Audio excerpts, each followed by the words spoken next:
اطلب العلم أخي فهو درب به نور، به ترقى به تحيا عالما حرا فخور. اطلب العلم أخي فهو. السلام عليكم ورحمة الله وبركاته. بسم الله والحمد لله.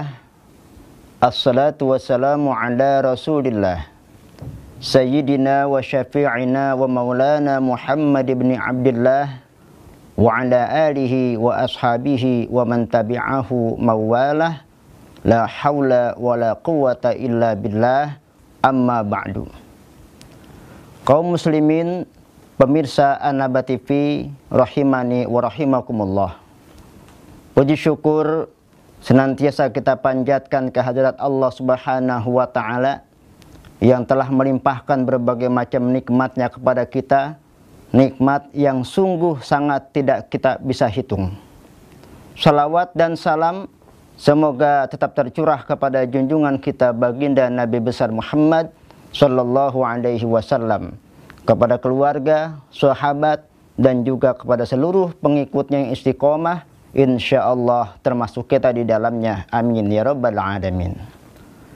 Kaum muslimin, pemirsa An-Naba TV yang dimuliakan Allah Subhanahu wa Ta'ala.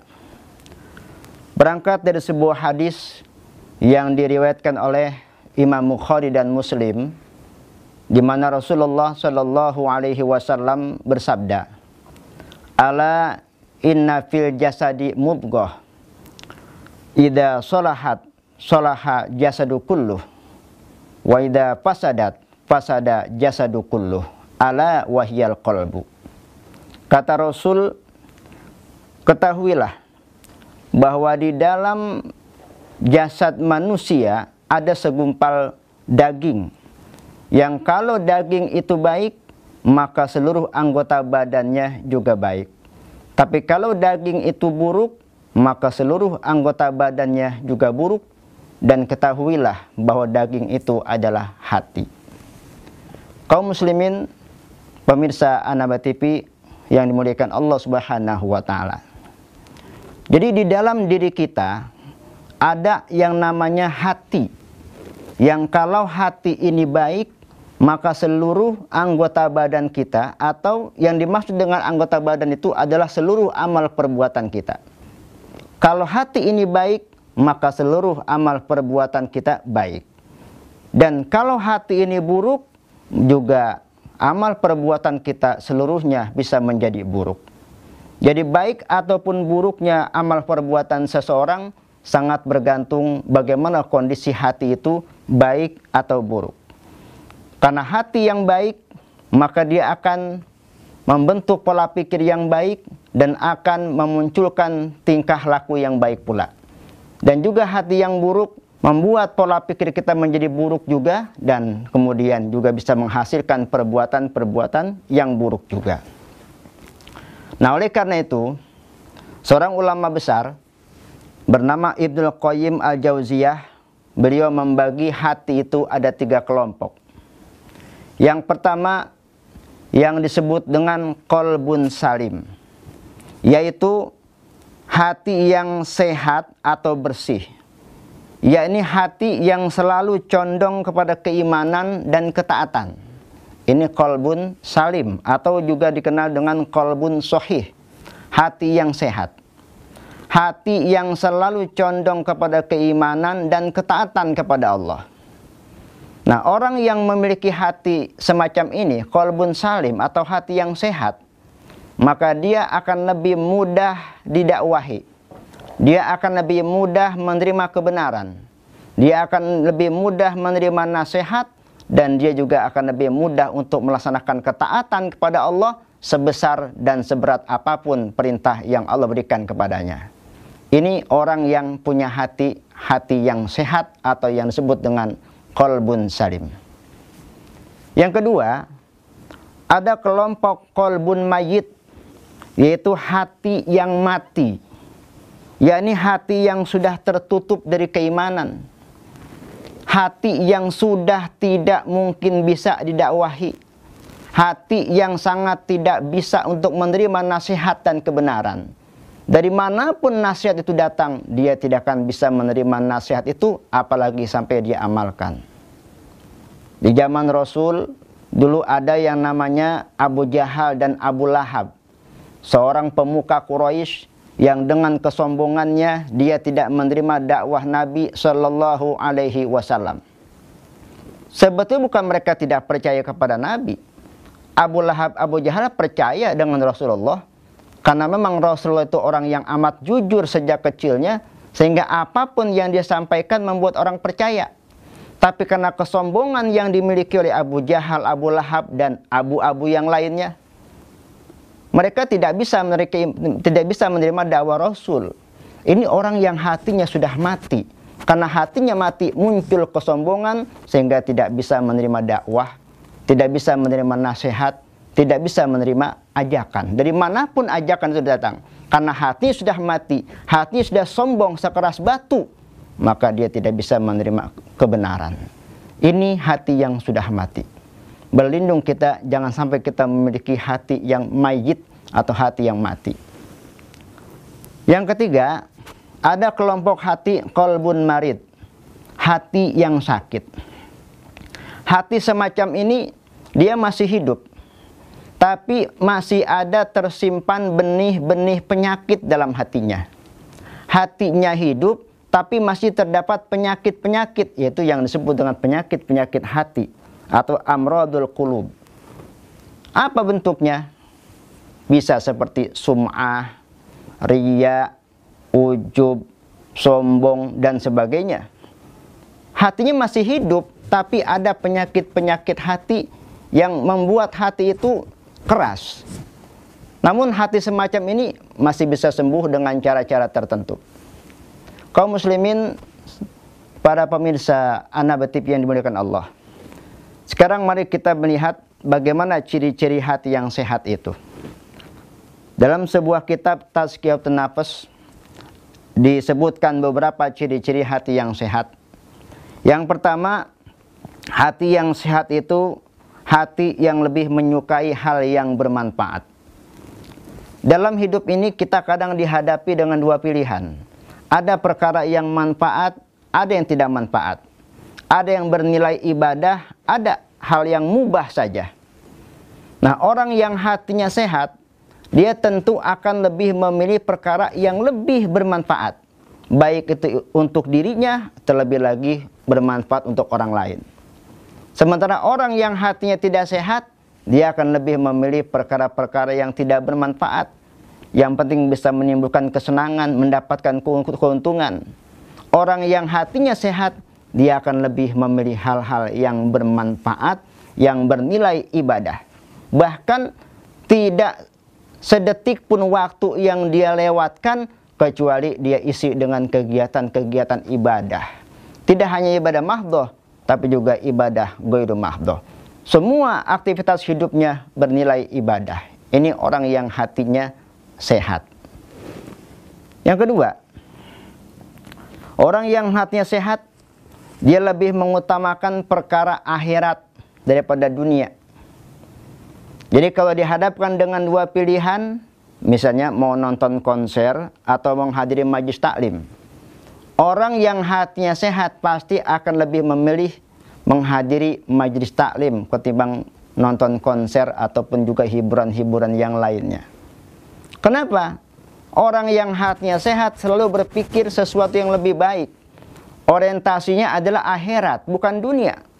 Sekalipun dia mencari dunia, tapi dunia itu juga dia niatkan untuk akhirat.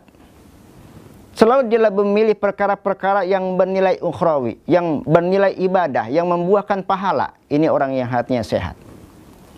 Karena memang di dalam Al-Quran Allah katakan, walal akhiratu khairul laka minal ula. Sungguh akhirat itu lebih baik daripada dunia. Jadi kalau ada persoalan dunia dan dengan persoalan akhirat, orang yang hatinya sehat, dia pasti akan lebih memilih persoalan akhirat. Karena ini merupakan persoalan yang bernilai bekal untuk menuju akhirat dan akan dapat menghantarkan dirinya kepada surganya Allah Subhanahu wa Ta'ala. Sementara perkara-perkara dunia itu hanyalah hal-hal yang dapat membuat dia lalai daripada mengingat Allah Subhanahu wa taala walaupun hukumnya mubah. Dan memang inilah tipu daya setan. Kadang setan itu menggoda manusia dari berbagai penjuru dengan berbagai cara. Kalau tidak bisa menggodanya dengan perbuatan maksiat, dengan perbuatan yang mubah dia goda. Dia bikin manusia sibuk dengan hal-hal yang mubah sehingga waktunya habis hanya untuk sesuatu yang tidak bernilai ukhrawi, tidak bernilai ibadah. Orang yang hatinya sehat, hati-hati. Awas, ini jebakan Batman, ya, jebakan setan. Ya, dia akan lebih memilih perkara-perkara yang bernilai ukhrawi, yang dapat menghantarkan dirinya kepada kesenangan akhirat nanti. Ini ciri hati yang sehat yang kedua. Yang ketiga, hati yang sehat itu dia selalu cenderung selalu bertobat dari segala kesalahan, meskipun kesalahan itu kecil. Banyak orang beranggapan, kita kan manusia, pasti punya kesalahan. Al-insanu mahalul khata' wan nisyan. Manusia itu tempatnya salah dan lupa. Ini kadang hadis ini dipelintir, seolah-olah digunakan untuk pembenaran kesalahan-kesalahannya. Padahal ketika Rasulullah Shallallahu Alaihi Wasallam bersabda, al-insan mahalul khata' wan nisyan, manusia tempatnya salah dan lupa. Ini memang merupakan fakta. Artinya bukan sebuah pembenaran bahwa manusia itu boleh berbuat salah, boleh lupa. Nah, jadi meskipun kita manusia yang tidak luput dari segala kesalahan, bukan berarti kesalahan itu kita lakukan secara berlarut-larut. Sehingga akhirnya kesalahan kecil pun kalau kita lakukan secara terus-menerus, bobotnya tidak kalah besarnya dengan dosa besar. Dan ini juga merupakan jebakan setan. Memang kadang kita tidak melakukan perbuatan dosa besar, betul. Korupsi tidak pernah, berzina tidak, mabuk tidak, judi tidak, berbuat syirik tidak, betul tidak berbuat dosa. Tapi kadang kesalahan-kesalahan kecil ini yang kita remehkan. Makanya seorang ulama sufi bernama Hasan al-Bisri, beliau berkata, laisal kabair ma'al istighfar wala shaghair ma'al istimrar. Tidak ada dosa besar kalau terus digempur dengan istighfar, dan juga tidak ada dosa kecil kalau ditumpuk dan ditumpuk. Orang yang hatinya sakit, dia akan membiarkan dosa itu berlarut-larut. Dia akan berpikir, biasa, kesalahan kecil manusiawi. Kadang kita terjebak dengan istilah manusiawi, sehingga lama-kelamaan bisa menjadi syaitoni. Jadi jangan pernah meremehkan kesalahan-kesalahan kecil. Orang yang hatinya sehat, dia tidak pernah meremehkan kesalahan sekecil apapun. Sehingga sekecil apapun kesalahan dia segera bertaubat kepada Allah Subhanahu wa taala. Karena memang Allah Subhanahu wa taala menyerukan, apa kata Allah? Wasari'u ila magfiratin mir rabbikum wa jannatin arduha samawati wal ard wa'iddat lil muttaqin. Bersegeralah kamu dalam mencari ampunan dari Tuhanmu dan surganya yang luasnya antara langit dan bumi, yang Allah sediakan untuk orang-orang yang bertakwa. Jadi orang yang hatinya sehat, dia selalu bertobat, tiada hari tanpa istighfar. Rasulullah saja, orang yang maksum, bertobat dalam satu hari tidak kurang dari 100 kali. Dalam sebuah hadis dikatakan, ayuhan nas tubu ilallah fa inni atubu fil yaumi mi'atu marrah. Wahai manusia, bertobatlah kalian kepada Allah. Sesungguhnya aku bertobat dalam satu hari 100 kali. Masya Allah. Rasulullah orang yang maksum, orang yang terjaga dari maksiat, orang yang dijamin masuk surga, satu hari bertobat sampai 100 kali. Lah kita nabi bukan, ulama juga bukan, orang soleh bukan. Kita tidak mau bertobat, bahkan meremehkan dosa-dosa kecil. Jadi kalau Rasul saja dalam satu hari bertobat sampai 100 kali, mestinya kita ribuan kali. Rasul dalam seumur hidupnya hanya 3 kali berbuat salah. Kita satu hari saja sudah berbuat salah berapa kali? Mata kita tidak kita jaga, lidah kita tidak jaga, belum hati kita juga. Tiada hari tanpa berbuat dosa, itulah moto kita. Jadi kalau Rasul saja yang hanya 3 kali berbuat salah, taubatnya setiap hari 100 kali. Mestinya kita berkali-kali lipat dari taubatnya Rasul, karena setiap hari kita berbuat dosa dan kesalahan. Orang yang hatinya sehat, dia selalu berusaha untuk bertobat. Tiada hari tanpa istighfar, tiada hari tanpa memohon ampunan kepada Allah Subhanahu wa Ta'ala. Baik, kemudian yang keempat, orang yang hatinya sehat, cirinya adalah dia selalu ingat kepada Allah dan tidak bosan dalam ibadah. Selalu ingat kepada Allah dan tidak bosan kepada ibadah. Nah, kita sehari berapa kali kita mengingat Allah? Paling banter sehari 5 kali dalam sholat. Itu pun kadang-kadang kita sholat mengikuti imam yang bacaannya panjang, udah nggak betah aja bawaannya. Begitu imam baca Al-Baqarah sampai 1 halaman, kakinya nggak bisa diem, karena nggak betah kelamaan. Ini ciri orang yang hatinya tidak sehat. Kalau orang yang hatinya sehat, dia akan merasakan betah, bahkan menikmati ibadah itu, tidak bosan. Ini ada orang berkata, kayaknya sembahyang mulu deh. Dari dulu sampai sekarang sembahyang mulu, memang begitu. Sholat itu seumur hidup. Masa sholat bosan? Baca Quran bosan? Ibadah bosan? Ini ciri hati yang tidak sehat. Jadi orang yang hatinya sehat tidak pernah ada kebosanan di dalam ibadah kepada Allah Subhanahu wa Ta'ala, dan selalu ingat kepada Allah. Karena memang Allah Subhanahu wa Ta'ala yang mengajarkan, ya ayyuhalladzina amanu dzkurullaha dzikran katsira. Hai orang-orang yang beriman, berzikirlah kepada Allah dengan sebanyak-banyaknya. Jadi orang yang hatinya sehat selalu berzikir kepada Allah dan tidak bosan dalam melaksanakan ibadah. Yang kelima, ciri hati yang sehat itu adalah bersedih apabila tertinggal dalam amalan baiknya. Kehilangan kesempatan untuk berbuat baik itu sedih. Kalau kita mungkin biasa saja. Contoh misalnya, kita bangun subuh, seharusnya kita bersedih tidak bisa bangun jam 2 atau jam 3 untuk sholat tahajud. Orang yang hatinya sehat itu selalu bersedih apabila kehilangan kesempatan berbuat baik. Ketika ada orang yang meminta infak kepada kita, minta sedekah kepada kita, itu kesempatan sebetulnya. Ketika tidak ada lagi orang yang meminta sedekah, kita kehilangan kesempatan untuk berbuat baik, untuk infak, untuk sedekah. Mesti kita bersedih. Ada sebuah contoh di zaman Rasul, Sayyidina Umar bin Khattab. Suatu sore, beliau memandangi kebunnya. Saking asyiknya beliau memandangi kebunnya, beliau tidak sadar kalau sudah masuk waktu sholat asar. Ternyata Bilal sudah mengumandangkan suara azan dan Umar pun tidak ngeh.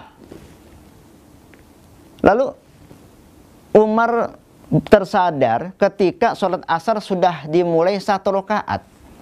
Dan beliau bersegera ke masjid untuk sholat berjamaah dan menjadi masbuk ketinggalan 1 rakaat. Begitu selesai sholat, beliau menghadap Rasul, ya Rasulullah, aku sedih sekali menjadi masbuk. Aku ketinggalan 1 rakaat ya Rasul.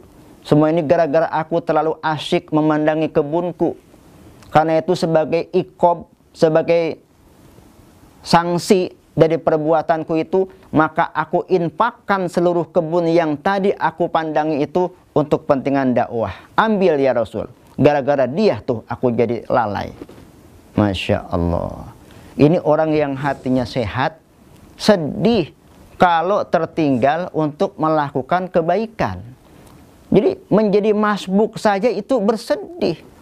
Karena memang sholat yang lebih utama adalah sholat berjamaah bersama imam pada rakaat pertama ketika takbiratul ihram. Itu sholat yang paling afdal di situ. Ketika kehilangan kesempatan itu, mestinya kita bersedih. Ini kadang kita sengaja menjadi masbuk, baru juga 1 rakaat, nanti juga bisa rakaat kedua. Masya Allah.